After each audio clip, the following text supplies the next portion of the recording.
Allah wahdahu la syarika lahu ta'ziman li sya'nih wa asyhadu anna Muhammadan abduhu wa rasuluhu ad-da'i ila ridwanih.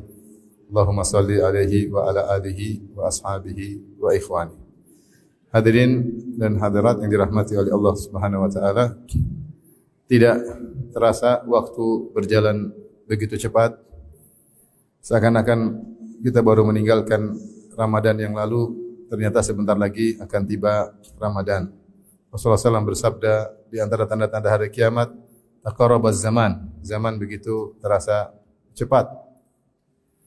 Dan tentunya sebagai hamba yang berharap kepada Allah Subhanahu wa taala ampunan dan ditinggikan derajat, maka kita harus bersiap-siap untuk menyambut bulan yang sangat mulia, yaitu bulan Ramadan.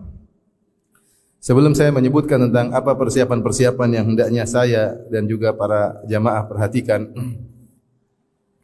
kita singgung sedikit tentang keutamaan bulan Ramadan, sekedar mengingatkan. Para ulama telah menyebutkan bahwasanya bulan Ramadan adalah bulan berkah, syahrun mubarak, kata Nabi SAW, yang itu menunjukkan bahwasanya pada bulan Ramadan semua amal soleh dilakukan, apapun bentuknya, akan dilipat gandakan pahalanya secara kuantitas maupun kualitas. Adapun berapa dilipat gandakannya, wallahu alam. Hanya saja telah datang beberapa dalil yang merupakan isyarat bahwasanya beribadah di bulan Ramadan pahalanya berlipat ganda. Di antaranya Rasulullah SAW menyebutkan al-umratu fi Ramadan ta'dilu hajjatan ma'i. Bahwasanya umrah di bulan Ramadan seperti haji bersamaku. Kita tahu umrah kegiatannya cuma 3 jam. Kegiatan intinya cuma 3 jam atau 4 jam kalau Masjidil Haram lagi padat. Berbeda dengan haji. Haji butuh berhari-hari. Ada wukuf di Arafah, ada tawaf saja sampai 3 kali, tawaf kudum, tawaf haji, tawaf ifadah, tawaf wada. Ya. Kemudian belum lagi melempar jamarat, belum mabit di Mina. Banyak kegiatan sampai berhari-hari, mungkin 5 hari atau 6 hari. Ternyata umrah yang dikerjakan di bulan Ramadan seperti haji, apalagi haji bersama Nabi SAW. Ini menunjukkan bahwasanya kualitas pahala dilipat gandakan sangat banyak di bulan Ramadan. Demikian juga misalnya firman Allah Subhanahu wa taala, Lailatul Qadri khairun min alfi syahr. Bahwasanya malam Lailatul Qadar lebih baik daripada 1000 bulan. Artinya siapa yang beribadah dengan taufik dari Allah, diterima ibadahnya di malam tersebut yang mungkin cuma sekitar 7 jam 8 jam, maka ibadahnya lebih baik daripada 1000 bulan. Bukan seperti 1000 bulan, tapi lebih baik daripada 1000 bulan. 1000 bulan itu 83 tahun lebih. Oleh karenanya, ini sebagian ulama mengatakanlah bonus bagi umat Muhammad sallallahu alaihi wasallam. Yang umat Muhammad sallallahu alaihi wasallam rata-rata umurnya 60 sampai 70 tahun. A'malu ummati baina 60 ila 70 wa aqalluhum man yajuzu dzalik. Umur umatku antara 60 sampai 70 dan hanya sedikit yang melampaui 70 tahun. Adapun umur umat sebelumnya panjang-panjang. Nabi Adam alaihissalam umurnya 960 tahun. Nabi Nuh 1000 tahun bahkan lebih, karena dia berdakwah saja 950 tahun. Falabitha fihim alfa sanatin ila khamsina ama. Dakwahnya saja 950 tahun. Berapa umur sebelum diangkat menjadi nabi dan berapa umur beliau setelah umatnya dibinasakan sehingga umurnya 1000 tahun lebih. Umur umat Muhammad SAW 60 sampai 70 tahun. Nah, bagaimana kita bisa melampaui umat-umat terdahulu? Nahnul akhirun al-awwalun. Kita ini yang paling terakhir, nanti paling duluan hari kiamat kelak, paling duluan masuk surga, paling diutamakan oleh Allah. Maka Allah kasih bonus-bonus, di antaranya ibadah di malam Lailatul Qadar. Siapa yang diberi taufik di malam tersebut, ibadah sekitar 7 jam, 8 jam, seakan-akan dia telah beribadah lebih baik dari 83 tahun. Kalau 10 tahun dia dapat Lailatul Qadar terus, maka dia telah beribadah kurang lebih 830 tahun lebih. Ini menunjukkan bahwasanya pahala dilipat gandakan di bulan Ramadan. Di antara dalil yang menunjukkan bahwasanya pahala dilipat gandakan di bulan Ramadan, kisah hadis masyhur tentang 2 orang, hadis Talha bin Ubaidillah radhiyallahu anhu. Ketika 2 orang datang, qadima ilal Madinah wa aslama jami'an. 2 orang datang kota Madinah masuk Islam sama-sama, hijrah bareng masuk Islam bareng-bareng. Wa kana ahaduhuma aktsar ijtihadan minal akhar. Yang satunya lebih semangat beribadah daripada yang lainnya. Yang semangat beribadah ini akhirnya ikut jihad dan meninggal dunia. Yang kurang semangat ibadah ternyata masih hidup setahun setelahnya. Kemudian meninggal dunia setelah setahun berikutnya. Kemudian dalam mimpi, Talha bin Ubaidillah bermimpi, ternyata ketika tiba-tiba dia berada di pintu surga, ternyata yang meninggal belakangan masuk surga lebih dahulu. Baru kemudian yang lebih semangat beribadah masuk surga belakangan. Maka akhirnya Talha bercerita kepada para sahabat, maka mereka pun heran. Mereka heran kok bisa yang kurang rajin ibadah masuk surga lebih dahulu daripada yang rajin beribadah. Akhirnya fabalagha dzalika Nabi sallallahu alaihi wasallam, akhirnya kabar ini sampai kepada Nabi sallallahu alaihi wasallam. Nabi berkata kepada para sahabat, "Mimma ta'jabun?" Kenapa kalian heran? Kenapa kalian heran? Alaysa qad 'asha ba'dahu sanah? Bukankah orang yang kurang semangat ini dia sempat hidup setahun setelahnya? Alaysa qad adraka Ramadan? Bukankah dia bertemu bulan Ramadan? Fasamahu, kemudian dia berpuasa. Alaysa qad shalla fi sana kam min sajdah? Bukankah selama setahun dia berapa kali sujud? Di sini Nabi menyebutkan sebab dia masuk surga lebih dahulu, di antaranya karena dia mendapati bulan apa? Ramadan. Padahal temannya itu jihad, mati syahid. Tapi ini meskipun tidak mati syahid, tapi dia mendapat bulan Ramadan dan dia menggunakan manfaat untuk ibadah sebanyak-banyak di bulan Ramadan, akhirnya dia mendahului orang yang mati syahid tersebut. Ini dalil bahwasanya beribadah di bulan Ramadan dilipat gandakan pahala secara kuantitas maupun kualitas. Kemudian di bulan Ramadan sebab untuk mudah masuk surga. Makanya di antara tafsiran para ulama tentang sabda Nabi sallallahu alaihi wasallam, "Futihat abwabul jannah." Pada bulan Ramadan dibuka pintu-pintu surga. Maksudnya apa? Mudah orang masuk surga di bulan tersebut. Mudah orang masuk surga. Kemudian dalam riwayat futihat abwabus sama, dibuka pintu-pintu langit. Apa maksudnya? Ada yang mengatakan kalau dibuka pintu langit berarti rahmat segera turun, mudah turun. Ini juga menunjukkan doa mudah dikabulkan karena langsung tembus kepada Allah Subhanahu wa taala. Juga dalil bahwasanya amal soleh mudah diterima karena amal soleh naik ke Allah Subhanahu wa taala. Ilaihi yas'adul kalimut thayyibu wal amalu shalihu yarfa'uh. Kepada Allah lah kemudian amal soleh dinaikkan, kalimat-kalimat yang baik naik kepada Allah Subhanahu wa taala. Maka kesempatan mudah masuk surga, mudah amal diterima, mudah doa dikabulkan dan banyak rahmat Allah yang turun. Maka sungguh celaka dan celaka seorang yang bertemu di bulan Ramadan, Allah kasih dia kesempatan bertemu bulan Ramadan, kemudian dia anggap biasa-biasa saja. Maka peringatan bagi saya pribadi dan juga para hadirin hadirat untuk persiapan. Nah, kita mau bicara persiapan sekarang. Saya tidak berbicara tentang fikih bulan Ramadan. Saya sudah bahas di kajian-kajian lain. Saya ingin bahas tentang apa persiapan kita untuk menyambut bulan tersebut.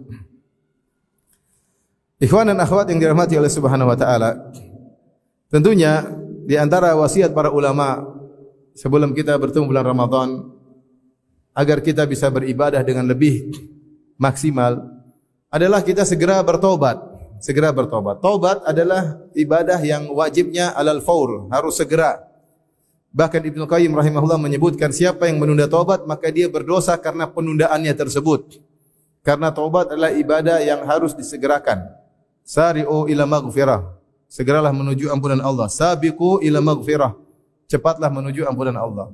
Maka kita tidak boleh menunda-nunda taubat kita. Jangan kita bilang saya taubat bulan Ramadan. Enggak, sekarang kita bertobat. Kalau kita punya salah, kita punya dosa, sekarang bertobat. Kalau kita segera menyegerakan taubat, maka kita akan mendapati bulan Ramadan dengan lebih semangat. Maka yang punya masih bergelimang dalam maksiat, mulai sekarang hentikan. Jangan bilang nanti bulan Ramadan. Belum tentu juga kita bertemu bulan apa? Ramadan. Tidak ada yang jamin. Dikisahkan Umar bin Abdul Aziz ketika dia mengemban kekhilafahan, kemudian dia menguburkan khalifah yang sebelumnya. Letih dia kerja seharian penuh, kemudian dia ingin berbaring istirahat. Maka anaknya datang mengatakan, "Wahai ayahanda, itu banyak madzalim, banyak hak-hak yang belum kau sampaikan kepada pemiliknya." Kata dia, "Wahai bunaya, wahai putraku, saya ingin istirahat sebentar. Besok insyaallah masih ada waktu, lusa masih ada waktu." Kata anaknya, "Wahai ayahanda, dari mana kau tahu kau masih bisa hidup sampai besok?" Maka langsung dia bangkit, langsung dia kerja lagi, dia kembalikan hak-hak kepada orang-orang yang punya hak-hak tersebut. Maksud saya dalam kebaikan jangan kita tunda-tunda. Jangan tunda-tunda. Kita enggak tahu kita apakah masih bisa hidup Besok, jangan besok, sore masih bisa hidup, kita belum tentu tahu. Betapa banyak orang Allah beri hidayah dalam hatinya untuk bertobat di malam hari, tapi dia tidak terima hidayah tersebut. Dia bilang besoklah saya bertobat. Ternyata malam itu dia meninggal dunia, tidak sempat bertobat. Seandainya dia bertobat, dia cuma berkata satu kalimat, ya Allah, aku bertobat kepadamu, maka dia ampuni dosa-dosanya. Kemudian insya Allah dimasukkan surga Allah Subhanahu wa taala. Maka wasiat yang pertama sebelum datang bulan Ramadan, segera bertobat. Yang masih punya kegiatan maksiat berhenti. Sekarang juga ya. Yang punya hobi nonton film Korea berhenti. Ya, nonton film Korea maksiat, buang umur, buang waktu, dilihat cewek-cewek cantik, boneka-boneka dilihat di film-film. Yang ibu-ibu juga suka nonton Korea berhenti. Nanti lama-lama suaminya jelek kalau sering nonton film Korea. Padahal suaminya ganteng jadi jelek karena selalu lihat apa? Korea, dan itu hukuman bagi orang yang tukang maksiat. Kelezatan dicabut oleh Allah Subhanahu wa taala. Ini benar. Siapa yang tidak menjaga pandangannya, kelezatannya akan dicabut oleh Allah sedikit demi sedikit sampai dia ketemu pasangannya terasa hambar. Oleh karenanya berhenti dari kegiatan yang tidak bermanfaat, apalagi kegiatan maksiat. Di antara kegiatan maksiat adalah nonton film Korea. Setuju atau tidak? Jangan-jangan kita masih khilaf. Masih khilaf.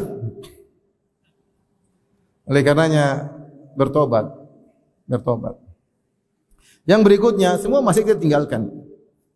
Yang hobi musik-musik tinggalkan. Udah, kita sekarang mau ketemu bulan Ramadan. Sejauh mana kita serius, Allah akan akbal alaina. Allah akan juga membuat kita semangat. Allah akan menyambut kita. Kata Allah dalam hadis qudsi, "Man taqarraba ilayya shibran taqarrabtu ilaihi dhira'an." Siapa yang mendekatkan dirinya kepadaku satu jengkal, aku akan mendekat kepadanya satu hasta. Subhanallah. Kita berusaha sedikit, Allah lebih dekat lagi. Makanya kita tunjukkan keseriusan kita kepada Allah. Tidak perlu tulis di status, tidak perlu. Yang penting Allah sudah tahu. Jangan lagi semangat terus, saya begini. Itu sembunyikan amal saleh. Kita berusaha dekat, Allah tidak akan mengecewakan kita. Yang penting serius. Allah tahu isi hati kita. Maka serius bertobat kepada Allah. Kapan lagi mau menjadi lebih baik? Masa kita gini-gini terus? Ramadan datang gini-gini lagi, enggak berubah, kondisinya begini lagi. Ramadan hanya seperti rutinitas tahunan, tidak merubah kondisi kita. Padahal kita semakin mendekat kepada ajal. Maka kita harus lebih baik Ramadan ini daripada Ramadan sebelumnya. Oleh karenanya bertobat. Ibu-ibu yang masih ngomel-ngomel sama suaminya bertobat kepada Allah. Bertobat. Jangan ketemu Ramadan dalam kondisi bermaksiat kepada Allah dengan membentak-bentak suami. Membentak-bentak suami adalah maksiat. Mengangkat suara di hadapan suami adalah maksiat. Maka bertobat kepada Allah Subhanahu wa taala. Yang kedua, yang juga dianjurkan oleh para ulama sebelum datang Ramadan, selesaikan masalah kita. Kalau ada masalah dengan siapapun, selesaikan. Kalau kita menzalimi orang, segera minta maaf. Jangan tunggu bulan Ramadan baru minta maaf. Atau tunggu Idul Fitri. Soal maafkan soal hari raya katanya. Tidak, kapan? Punya masalah sekarang minta maaf. Sekarang cek. Sekarang ini antum lagi duduk di masjid ini, Masjid Tazkiyah. Antum pikir coba, saya punya masalah sama siapa? Coba pikir. Satu-satu cek, istri ada masalah enggak? Suami ada masalah enggak? Anak ada masalah enggak? Tante, paman, bibi, nenek, kakek, tetangga, coba renungkan. Pembantu, supir, ada masalah enggak? Kawan, coba pikir sekarang. Kalau bisa selesaikan sebelum datang bulan Ramadan. Karena terkadang kalau kita baca hadis-hadis mengerikan, Rasulullah SAW menyebut tentang Rasulullah SAW, salasatun la turfa'u lahum salatun fawqa ru'usihim shibran. 3 orang yang salatnya tidak diterima, tidak akan melewati kepalanya meskipun 1 jengkal, itu tidak akan naik ke Allah. Tidak diterima. Di antaranya al-akhawani mutasariman, 2 orang saudara yang saling bertengkar. Sayang. Kita bertengkar mau salat khawatir tidak diterima oleh Allah Subhanahu wa taala. Oleh karenanya, kalau kita punya masalah sekarang, selesaikan. Renungkan sekarang, saya punya masalah sama siapa? Perkaranya mudah. Orang Indonesia itu pemaaf, saya sering bilang. Orang Indonesia itu apa? Pemaaf. Jangan suudzon sama teman-teman kita, sama tante. Bismillah, kita datang bawa kue, insya Allah dia maafkan. Indonesia pemaaf enggak? Pemaaf. Oh, ada orang koruptor masuk penjara keluar dipilih lagi masih bisa. Kenapa? Karena memaafkan. Indonesia itu pemaaf. Indonesia itu pemaaf. Ini benar serius. Indonesia itu orangnya pemaaf. Kalau punya masalah, kita datang baik-baik. Insya Allah kalau dia masih buang muka sabar, bawa kue. Kalau tuanya nggak diterima kasih istrinya. Istrinya nggak terima kasih anaknya. Biar selesai hidup ini tidak ada masalah sama orang. Karena kalau kita ada masalah, nanti urusannya di akhirat. Kita nggak pingin urusan di akhirat. Di akhirat sudah setengah mati nanti. Dibangkitkan dalam kondisi telanjang, tidak bawa apa-apa. Belum disunat, matahari di jarak 1 mil. Masih urusan lagi sama si fulan, sampai si fulan. Mau pergi ditahan orang, urusan panjang. Kita pingin meninggal, tidak ada urusan. Memang mustahil, tapi kita berusaha. Ada orang memang tidak mau selesai urusan dengan kita, ada memang. Tapi tidak banyak, biasanya mau. Yang penting kita merendah, kita mengalah, korban dikit duit, tidak ada masalah.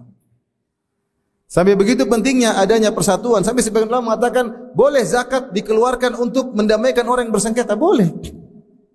Saya pernah saya punya teman orang Saudi, Syekh. Ada orang bertengkar, berkelahi sampai kepalanya darah di Mekah.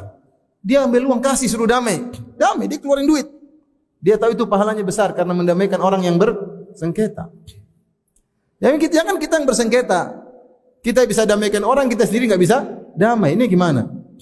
Oleh karenanya sekarang pikir, sekarang ini antum di Masjid Tazkiyah punya masalah sama siapa? Sama kakak punya masalah nggak? Bisa jadi. Sama adik punya masalah nggak? Bisa jadi. Bibi, asisten rumah tangga, mungkin ada masalah. Supir, mungkin ada masalah. Kalau bisa selesaikan. Selesaikan, butuh tawadhu, butuh waktu, butuh pengorbanan. Keluarkan sedikit uang, beri hadiah. Orang Indonesia itu orangnya pemaaf, insyaallah taala. Buktinya sudah banyak. Baik. Ini persiapan. Persiapan berikutnya, ingat, kita mau cari pahala di bulan Ramadan, itu 3 model ibadah yang kita atau 2 model ibadah besar yang kita usahakan. Pertama namanya al-ibadatul qasirah, ibadah terkait diri kita, itu baca Quran, iktikaf terkait diri kita sendiri. Jangan lupa kita juga berusaha mencari pahala sebanyak-banyaknya dengan al-ibadat al-muta'addiyah, ibadah yang bermanfaat bagi orang lain. Berbuat ihsan. Ini harus kita perhatikan. Kemudian ibadat al-muta'addiyah terkait dengan keluarga dan orang sekitar, keluarga dan orang lain. Karena itulah yang dilakukan oleh Nabi SAW. Nabi ketika di bulan Ramadan, dia tidak egois mikir dirinya sendiri, enggak. Dia ibadah untuk dirinya sendiri ada. Ibadah untuk keluarga ada, luar biasa Nabi SAW. Kasih sayangnya kepada keluarga nampak. Lihat kata Aisyah radhiyallahu taala anha, "Kana an-nabiy sallallahu alaihi wasallam yuqabbiluni wa yubashiruni wa huwa sha'im wa kana amlakakum li irbih." Adalah Nabi sallallahu alaihi wasallam menciumku dan mencumbuiku padahal dia sedang berpuasa. Dia tetap berusaha menyenangkan istrinya padahal meskipun berpuasa. Namun dia adalah orang yang paling bisa menahan hasratnya. Sehingga para ulama mengatakan, kalau seorang bisa menahan hasrat, mencium istri sunnah. Ketika bulan Ramadan, ini terutama pendapat Ibnu Hazm rahimahullah. Kenapa Nabi mencium istrinya? Tapi kalau tidak bisa menahan hasrat, hati-hati jangan. Khawatir bablas. Kalau antum udah tua-tua, insya Allah bisa tahan hasrat.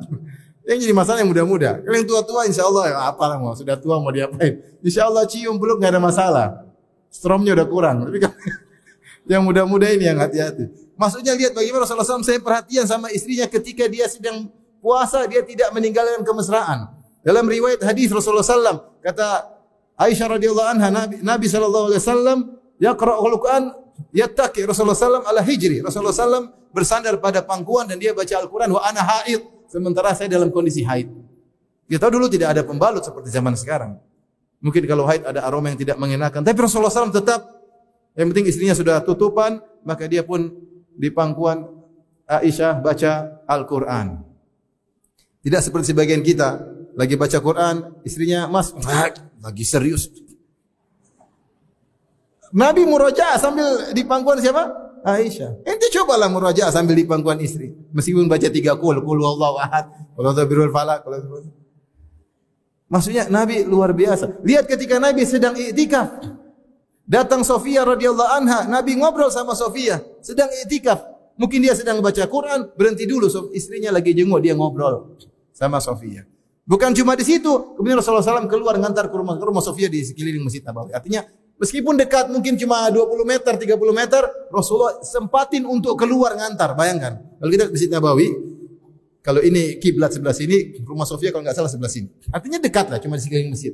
Tapi beliau keluar dari masjid karena ini doruri, malam-malam dia antar istrinya ke rumahnya. Perhatian sama istri. Ini Nabi SAW. Nabi SAW ketika etikaf, kepalanya dia keluarkan ke tembok, kemudian disisir oleh Aisyah radhiyallahu anha, dibersihkan oleh Aisyah radhiyallahu anha. Padahal dia sedang apa? Sedang etikaf. Dan kalau kita baca tentang sirah Nabi SAW, Aisyah yang kasih pakai minyak wangi kepada Nabi. Aisyah yang menyisir rambut Nabi SAW. Kalau bapak-bapak zaman sekarang kasihan, pakai minyak wangi sendiri, sisir sendiri, kasihan. Kasihan enggak? Nah, ibu-ibu, bapaknya kasih minyak wangi, sisir rambut bapaknya. Jangan disisir sendiri, sisirin. Kasih minyak wangi, semprotin ya. Jangan ATM mana itu aja baru dekat-dekat. Maksud saya, Nabi perhatian sama istri. Lihat kata Aisyah radhiyallahu taala anha, "Kana idza dakhala al-ashr, kana Nabi sallallahu alaihi wasallam idza dakhala al-ashr shadda mi'zarahu." Rasulullah sallallahu alaihi wasallam sudah masuk 10 hari terakhir, beliau ikatkan sarung beliau. Maksudnya beliau tidak berhubungan lagi dengan istri-istrinya. Wa aiqadha ahlahu, dan dia bangunkan istrinya. Suruh salat malam. Perhatian enggak sama istrinya enggak? Perhatian. Itu Rasulullah istrinya 9, dia perhatian. Antum 1 aja enggak perhatian gimana? Jangan bilang sok sibuk, jangan bilang sok sibuk. Ya akhi, Nabi lebih sibuk daripada kita. Nabi dialah seorang kepala negara, dialah seorang mufti yang ditanya semua permasalahan, dialah yang mengatur strategi peperangan, musuh-musuh siap menyerang kapan saja, dialah yang istrinya 9. Itu pun dia punya waktu untuk apa? Istri-istri beliau sallallahu alaihi wasallam. Jadi saya ingin sampaikan bahwasanya ibadah terkait dengan kita persiapkan, ibadah untuk keluarga kita persiapkan, ibadah untuk orang sekitar juga kita persiapkan. Kata Ibnu Abbas radhiyallahu anhu dalam Sahih Bukhari, "Kana an-nabiy sallallahu alaihi wasallam ajwadan nas." Rasulullah SAW adalah orang yang paling dermawan. Wa kana ajwad ma yakun fi Ramadan, dan di puncak kedermawanan ada di bulan Ramadan. Hina yalqahu Jibril wa yudarisuhul Quran, ketika Nabi bertemu dengan Jibril alaihissalam, kemudian Jibril mengajarkan Al-Quran kepada Nabi sallallahu alaihi wasallam. Kemudian Ibnu Abbas berkata, "Wala Rasulullah sallallahu alaihi wasallam ajwadu bil khair minar rihil mursalah." Subhanallah. Kata Ibnu Abbas, sungguh Nabi sallallahu alaihi wasallam itu lebih dermawan dengan kebaikannya daripada cepatnya angin yang berhembus. Kata para ulama, kenapa Ibnu Abbas menyamakan Nabi sallallahu alaihi wasallam dengan angin yang berhembus? Angin berhembus sifatnya apa? Cepat dan menebar. Cepat dan menebar. Maka Ibnu Abbas ingin menjelaskan Nabi ketika bulan Ramadan kebaikannya cepat dan tersebar. Cepat dan tersebar. Maka ini menunjukkan Nabi juga cari pahala dengan berbuat baik kepada orang sekitar. Maka ini semua butuh persiapan. Maka jangan egois, kita jangan pikir diri kita sendiri kalau untuk Ramadan. Pikir istri, pikir anak-anak, pikir tetangga, pikir kerabat. Gimana kita bisa dapat pahala sebanyak-banyaknya di bulan yang mulia ini. Taib, karenanya terkait dengan diri sendiri, gimana cara kita persiapan? Persiapan paling utama, ikhwan dan akhwat yang dirahmati Allah Subhanahu wa taala, saya bilang kurangi medsos. Kurangi medsos. Kalau kita enggak kurangi medsos, kita enggak punya waktu. Kalau enggak punya waktu, bagaimana baca Quran?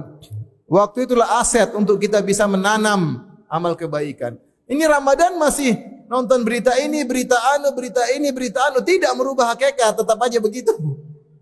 Nonton sudah. Nonton berita artis, nonton berita politik sudah, ada waktunya kita liburan. Kalaupun harus daruri harus nonton secukupnya. Ya, saatnya kita ingat akhirat. Dulu Imam Malik rahimahullah dia punya majelis hadis di Masjid Nabawi. Majelis hadis itu pun dia tinggalkan. Wa aqbala 'alal Quran, kemudian dia fokus baca Al-Quran. Karena dia ingin berkhulwat dengan Allah Subhanahu wa taala. Maka ini nasihat saya untuk saya pribadi kawan-kawan. Usahakan kurangi medsos. Kalau bisa akun-akun ditutup dulu kalau bisa ya. Kalau berat jangan dibuka. Kalau berat jangan dibuka. Jangan sampai kita lagi puasa nonton YouTube terus gambar cewek lewat. Aduh, enggak tahu pahala kita kena roaming hilang seberapa enggak tahu. Apalagi cewek yang lewat bukan cewek Bogor, bukan cewek Eropa. Aduh, lebih roaming lagi. Ya tidak, iya benar. Sayang ente sudah puasa tadi subuh lapar, kemudian siangnya ente isi dengan nonton perempuan buka aurat.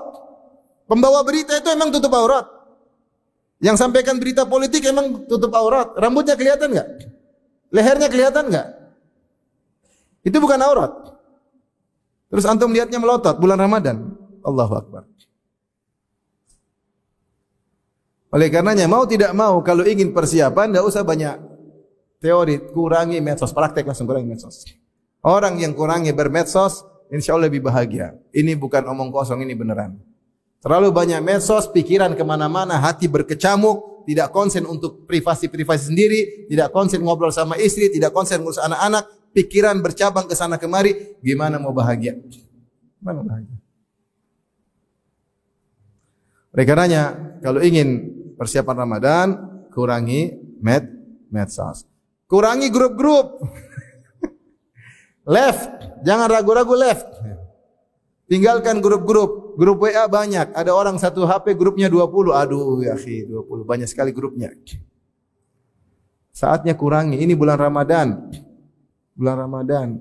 Masa sibuk lagi komentar ting tung ting tang. Akhirnya apa? Ente baca Quran, ting ting. Baca Quran, ting ting, akhirnya terganggu. Terganggu. Kalau grup istri jangan di live, biarin aja. Ini grup-grup yang lain kurang bermanfaat, live aja, bilang minta izin, ini bulan Ramadan, insyaallah kita ketemu lagi habis Lebaran biidznillah ta'ala. Semoga Allah menjadikan Ramadan kita berkualitas. Assalamualaikum. Selesai, apa susahnya? Kalau kita sibuk, waktu enggak ada, gimana kita mau khatam Quran? Saya punya kawan, saya sering ceritain, tapi ini maksudnya bagi saya menarik. Kawan saya umur mungkin 57 tahun. Dia khatam Quran bulan Ramadan 16 kali. Berapa kali? 16 kali. Umurnya berapa? 57. Tapi dia persiapan. Siapkan Quran yang bagus, kacamata, duduk yang bagus. Kemudian bahkan dia bawa obat tetes mata. Kalau mungkin ngantuk dia serius dan bisa. Cuma kita kalau mau insya Allah, kalau nggak mau ya sudah dari awal kayaknya nggak. Ya sudah kalau memang dari awal udah mutung ya nggak bisa. Saya tidak suruh antum 16 kali, saya suruh antum 2-3 kali aja. Tapi itu butuh waktu. Kita tidak seperti Imam Syafi'i sehari 2 kali khatam. Imam Syafi'i bulan Ramadan 60 kali khatam. Rahimahullahu taala. Jadi ini persiapan kita, di antara keseriusan kita adalah kita hemat waktu, karena waktu adalah aset kita untuk bisa beramal soleh. Maka saya katakan kepada di antara cara menghemat waktu, kurangi medsos. Cara yang kedua, untuk ibu-ibu khususnya, jangan terlalu bikin agenda masak-masak ketika bulan Ramadan. Udah Gojek aja, nggak usah macam-macam, kecuali nggak punya duit di rumah. Kalau punya duit Gojek aja, GoFood. Masak bolehlah sesekali, masak kue enak-enak, mungkin seminggu sekali. Kalau tiap hari masak enak-enak terus, pilih bahan 1 jam, masak 1 jam, menghidangkan setengah jam. Ya Allah, 2,5 jam, 3 jam tiap hari hilang, rugi. Bukan berarti tidak ada pahala, ada, tapi ada yang lebih bagus. Baca Quran, berzikir, ikut kajian, baca tafsir, lebih bagus. Bukan saya melarang masak, silakan masak, tapi kurangi, jangan malah bulan Ramadan habis waktu untuk apa? Masak. Jadwal masak selama sebulan. Allah. Hari pertama masak ini, besok masak gulai ini, besok masak ini. Kalau punya uang beli aja. Boleh masak, tapi jangan terlalu habiskan waktu untuk itu. Biasa-biasa aja. Sesekali masak enak, tapi jangan habiskan waktu buat gituan. Di antara cara untuk menghemat waktu supaya kita bisa maksimal ketika beribadah kepada Allah Subhanahu wa taala di bulan Ramadan adalah sebelum masuk 10 hari terakhir, kebutuhan kita untuk lebaran sudah kita beli. Sebelum masuk 10 hari terakhir, kebutuhan kita untuk lebaran sudah kita beli. Beli baju anak-anak, beli sebelum 10 hari terakhir, beli. Beli baju baru, beli. mau bikin kue nanti di akhir malam takbiran mau bikin kue, beli persiapannya sekarang. Kalau perlu beli frozen masukkan di freezer sehingga tidak banyak keluar dari rumah karena kita menghargai waktu. Kita ingat setiap detik di bulan Ramadan mempengaruhi kehidupan kita di alam barzah. Mempengaruhi. Kita buang-buang umur bulan Ramadan sayang. Banyak orang ingin ketemu bulan ini mereka tidak ketemu lagi. Kita sekarang mudah-mudahan dipertemukan oleh Allah dengan bulan Ramadan, maka kita maksimalkan, ya. Maka di antara caranya sebelum datang 10 hari terakhir semua kebutuhan lebaran sudah kita siapkan. Saya sering sampaikan ini, saya kalau di Madinah dulu tinggal di Madinah Al-Munawwarah. Saya sering dengar khatib ketika sudah menjelang 10 hari terakhir mereka khutbah di hari Jumat. Mereka bilang, wahai jamaah, sebentar lagi 10 hari terakhir. Sekarang beli yang perlu beli, masukkan di freezer katanya. Masalahnya gaji belum turun, itu masalahnya. Kalau mereka mungkin gaji sudah ada, kita gaji belum turun ya. Maksud saya kalau taruhlah gaji sudah ada, beli. Jangan malam 21 ke mall, malam 23 ke mall, malam ke-25 belum dapat baju baru, kemarin cari lagi. Habis waktu kita buat cari baju baru. Sayang. Salah dalam skala prioritas. Jadi antara cara hemat waktu agar waktu kita banyak adalah kita menyiapkan menyelesaikan atau menyiapkan segala keperluan lebaran sebelum datang 10 hari terakhir. Baik, di antara hal yang bisa kita lakukan persiapan untuk bulan Ramadan. Mungkin sudah terlambat, tapi seharusnya kita mulai pikirkan pekerjaan kita. Seharusnya ini sudah di bulan-bulan sebelumnya. Saya ingin target semua kegiatan kerjaan saya selesai di akhir Sya'ban. Orang yang cerdas dia bisa atur. Dia bisa atur. Atau kalaupun dia kerja, dia berusaha, saya kerja gimana saya bisa ajukan cuti 10 hari terakhir. Maka dia maksimal sebelumnya, dia tunjukkan sama bosnya saya kerja, insya Allah saya rapel bulan Sya'ban. Begitu Ramadan dia bisa mudah untuk apa? Cuti. Bisa diatur kalau orang serius. Jualan sekarang habis-habisan jualan, nanti bulan Ramadan kurangi jualan karena saya mau beribadah kepada Allah Subhanahu wa taala. Ini bisa dilakukan bagi orang terutama yang wira swasta mudah, yang wira bisa. Dia bisa atur. Anak buahnya kerja habis-habisan bulan Sya'ban, bentar lagi Ramadan kalian banyak libur. Diatur. Safar-safar kegiatan meeting-meeting selesaikan bulan Sya'ban. Sudah terlanjur, bentar lagi sudah Ramadan. Mau saya kalau bisa semua meeting-meeting, jadwal kegiatan safar-safar selesaikan sebelum apa? Ramadan. Sehingga Ramadan kita benar-benar fokus beribadah kepada Allah. Ini di antara cara untuk agar kita bersiap diri menyambut bulan Ramadan. Karena kalau tidak pesanan ada terus, kita sibuk ngurus sana, ngurus ini, ngurus dagangan. Bukannya kekurangan, tapi tamak. Tapi apa? Tamak, repot. Akhirnya Ramadan lewat, detik-detik yang merupakan detik-detik kebahagiaan lewat begitu saja. Tidak kita hargai sama sekali. Oleh karenanya disetting bagaimana caranya kegiatan yang kira-kira bisa kita selesaikan sebelum Ramadan, selesaikan. Jangan tunda-tunda. Kerjakan semua kerjaan yang bisa diselesaikan sebelum bulan Ramadan, maka selesaikan. Tapi berikutnya, di antara persiapan kita untuk bisa menyambut bulan Ramadan, kita bikin jadwal kegiatan kita. Ini penting. Jadwal. Mau ditulis boleh, dibuat reminder boleh, kita hafal juga boleh. Bikin jadwal. Ya akhi, kita kalau urusan dunia, kita punya target-target.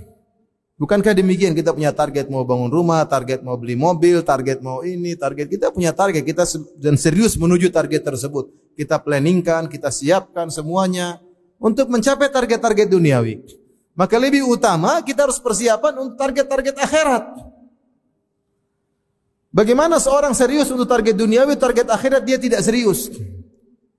Ya, kita ini harus punya target untuk akhirat. Kalau kita enggak mentargetkan amal soleh kita akan buang-buang waktu. Itu masalahnya.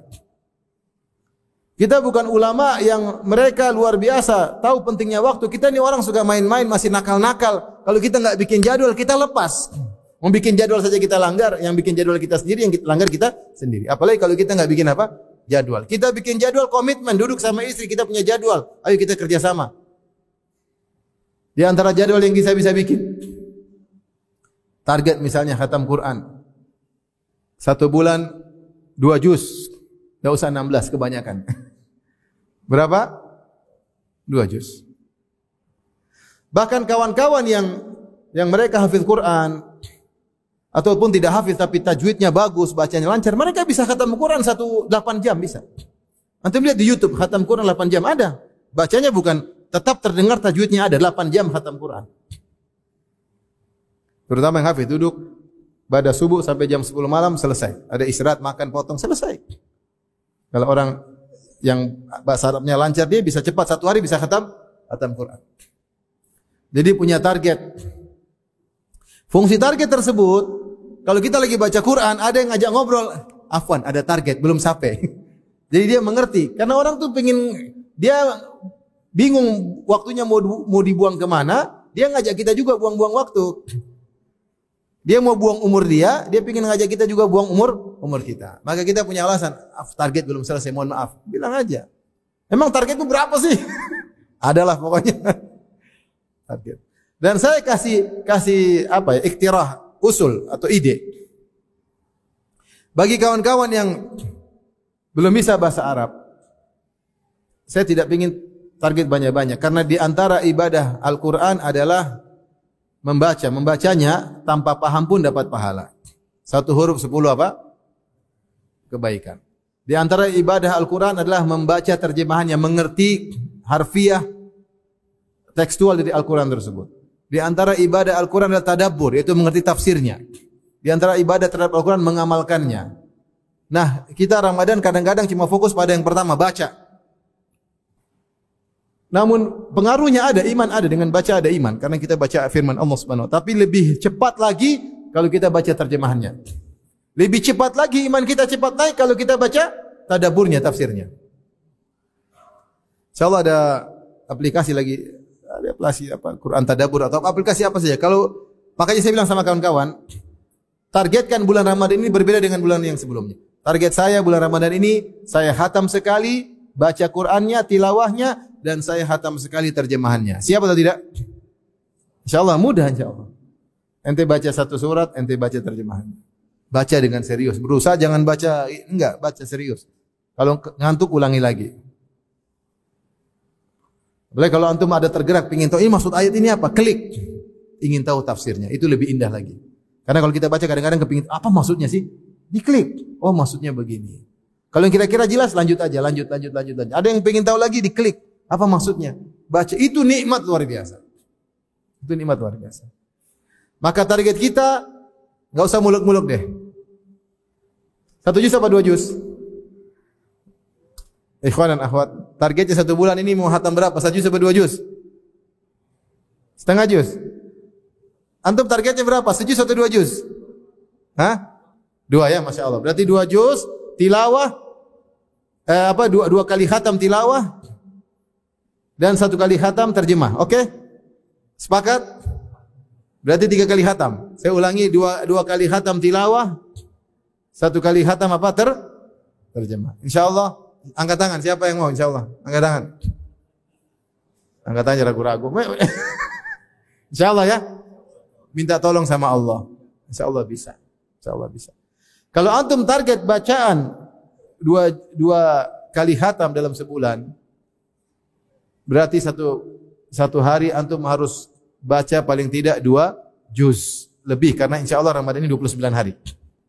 Ramadan kali ini insyaallah 29 hari. Kalau 30 hari berarti 1 hari harus 2 juz. Kalau 2 juz itu Quran Mushaf Madinah adalah 20 lembar. 20 lembar maksudnya 40 halaman. Kalau 40 halaman antum bagi salat 5 waktu. Salat 5 waktu berarti sekali salat antum baca 8 apa? Halaman. Duhur 8 halaman. Antum bagi lagi 8 halaman maksudnya 4 lembar. Antum bagi lagi qabliyah sebelum zuhur 2 lembar, setelah duhur 2 lembar. Sebelum salat asar 2 lembar, setelah salat asar 2 lembar. Sebelum maghrib 2 lembar, setelah maghrib 2 lembar. Sebelum isya 2 lembar, setelah isya 2 lembar. Sebelum subuh 2 lembar, setelah subuh 2 lembar. Antum jalan seperti terus 2 kali khatam. Mudah atau tidak? Pokoknya tidak tidur kecuali target tercapai. Bilang sama istri, mohon maaf. Belum tercapai apa? Target. Kalau kita tidak komitmen sejak awal enggak akan tercapai. Nantilah kita rapel, enggak bisa. Setan bikin taswif nanti akhirnya tidak khatam meskipun cuma sekali. Kalau ternyata lebih dari 2 kali khatam, alhamdulillah. 10 hari terakhir untuk i'tikaf baca banyak-banyak, alhamdulillah. Jadi ingat 2 kali khatam tilawah dan sekali khatam apa? Terjemah. Insyaallah dimudahkan oleh Allah Subhanahu wa taala. Taib. Di antara cara kita bisa untuk mempersiapkan bulan Ramadan agar maksimal di bulan Ramadan, ada waktu-waktu yang dilalaikan oleh orang. Padahal di waktu mulia, di antaranya adalah waktu setelah sahur atau waktu ketika sahur. Ini waktu banyak di antara kita cuma fokus buat makan sahur aja. Itu masalahnya. Dia makan sahur jam 3 sampai subuh ngobrol. Ngobrol sudah mulai nih, Facebook lagi, mumpung isi waktu. Ya, ini waktu nuzul ilahi, sepertiga malam terakhir, waktu mulia yang Allah turun ke langit dunia. Allah tanya, mana di antara hambaku yang minta akan aku kabulkan? Mana di antara hambaku yang istighfar akan aku ampuni? Mana di antara hambaku yang berdoa akan aku kabulkan? Kemudian kita sibuk nonton apa? Facebook. Nonton YouTube. Nonton Instagram. Nonton TikTok. Apalagi? Twitter. Apalagi? Kapan dinontonnya? Di sepertiga malam terakhir. Allahu Akbar. Ini banyak orang buang waktu di sini. Makanya antum kalau sudah selesai sholat tarawih, kalau masih ingin baca Quran, kalau tidur yang benar. Bangun kalau di waktu sahur misalnya bangun jam 4, sekarang azan 4.40 lebih, 4.41 di Jakarta.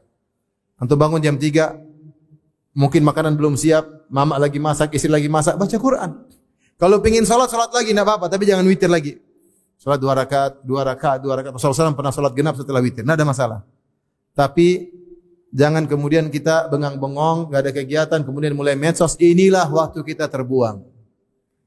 Ini padahal waktu yang sangat mulia. Al-waqtul fadil adalah ketika menjelang subuh. Makan sahur paling 15 menit selesai. Setengah jam. Kita bisa berzikir sebelumnya, istighfar sebelumnya, kita bisa beristighfar setelahnya. Maka jangan lalaikan ini. Di antara waktu juga yang dilalaikan oleh kaum muslimin banyak adalah ketika menjelang berbuka. Ini juga waktu yang sering dilalaikan. Menjelang berbuka sudah sibuk lihat makanan terus, setengah jam tunggu makanan. Gorengan satu-satu, kolak. Kemudian antum sudah nanti kan ada jatahnya kan? Kalau jatahnya terus antum kasih pagar, sudah selesai, sudah pagarin. Antum berdoa baca Quran. Dia di Masjid Nabawi, kalau orang buka puasa mereka apain? Mereka baca Quran. Dia di Masjid Nabawi. Mereka baca Quran, mereka doa. Mereka tidak habiskan waktu untuk ngobrol terus. Ini masalah Indonesia begitu. Kita banyak ngobrol, ngabuburit. Orang bilang apa? Nonton layangan kayak apa? Kayak ini waktu mulia menjelang berbuka. Doa dikabulkan, doa orang berpuasa dikabulkan ketika sedang berbuka. Ini waktu mulia, tapi justru kita tidak manfaatkan. Ini masalahnya. Sehingga bayangkan kalau 1 jam seperti tiap hari kita seperti 30 jam hilang di bulan Ramadan gara-gara ngurusin makanan. Antum duduk aja tunggu makanan datang. Makanan datang ya kalau ada gorengan diselamatin. Setelah itu antum fokus sudah. Berdoa, baca Quran, zikir. Berdoa, baca Quran, zikir. Target selesaikan. Dengan demikian mudah-mudahan Ramadan kita bisa lebih optimal dan maksimal. Itu saja ikhwan dan akhwat yang ingin saya sampaikan pas malam ini, nasihat buat saya pribadi karena terus terang banyak hal yang buat kita terlalaikan dari bulan Ramadan. Kita kurang menghadirkan dalam diri kita bahwasanya Ramadan itu setiap detik akan mempengaruhi kehidupan kita di dunia, apalagi di alam barzah, apalagi di akhirat kelak. Maka jangan kita terbuai oleh setan, kita buang-buang umur kita, tidak ada faedahnya. Semua yang tidak bermanfaat kita tinggalkan di bulan Ramadan, kita fokus untuk beribadah kepada Allah Subhanahu wa taala. Kalau seluruh ada kegiatan-kegiatan yang bisa kita pending nanti setelah lebaran. Kalau tidak doruri, tidak urgent, tidak usah. Kita tunda saja hari setelah lebaran. Ini saja yang bisa sampaikan pada ikhwan dan akhwat yang rahmatillah Subhanahu wa taala. Kalau ada yang bertanya saya persilahkan.